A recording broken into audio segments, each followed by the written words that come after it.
Good morning, my name is Izzy and today I will briefly be discussing the importance of regulation across the supply chain for blue cheese.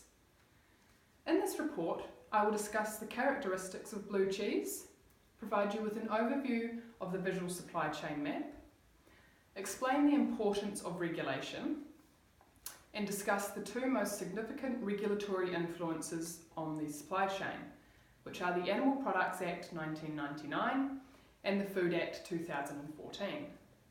And finally, I will conclude with a brief summary of the report. This report will focus on the production line of a Whitestone cheese product. Whitestone Cheese is an artisan cheese making company established in Oamaru. The business uses milk sourced from two North Otago farms, which are renowned for their limestone soil characteristics. Blue cheese is a distinctive type of cheese which can be made from cows, goats or sheep's milk. It is characterised by the starter culture added to the milk, called Penicillium roqueforti. As the name suggests, the cheese can be characterised by blue veins or spots of mould dispersed throughout the cheese. The cheese looks hard to the touch, although it can often be quite creamy and soft. An intense odour is often associated with the cheese due to the types of bacteria that are encouraged to grow within the cheese. There are 7 main steps within the supply chain for blue cheese. These are pre-production, on-farm practices, refrigerated transportation, processing and manufacturing, exporting, outbound logistics, and finally the product reaches the consumer. Some of the regulations enforced within the supply chain include the Animal Products Act 1999, the Land Transport Act 1998, regulated control schemes, e-certificates and registering as an exporter with MPI, and there's also regulation to do with consumer protection and food safety rules. Regulation underpins food production and trade within New Zealand. Therefore, regulation is implemented for a number of reasons. Although with regards to producing a food product for consumption, it is enforced for consumer protection.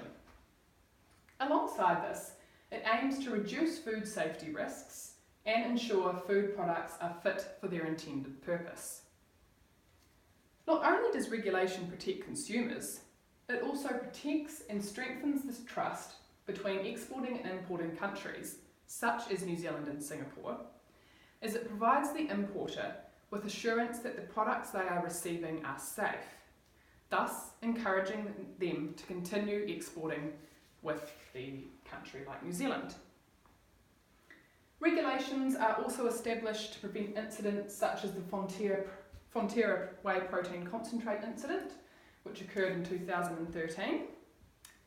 This incident highlights the importance of government-enforced regulations, as the possible outcomes have the ability to cause significant damage to the New Zealand dairy export industry, which did occur in this situation, as both China and Russia both temporarily banned Fonterra milk products from entering their countries. Situations like this also pose significant threats to consumers and often require recalls to prevent consumers from getting access to the contaminated products. I have some copies of the article here for anyone who is interested in finding more about this incident.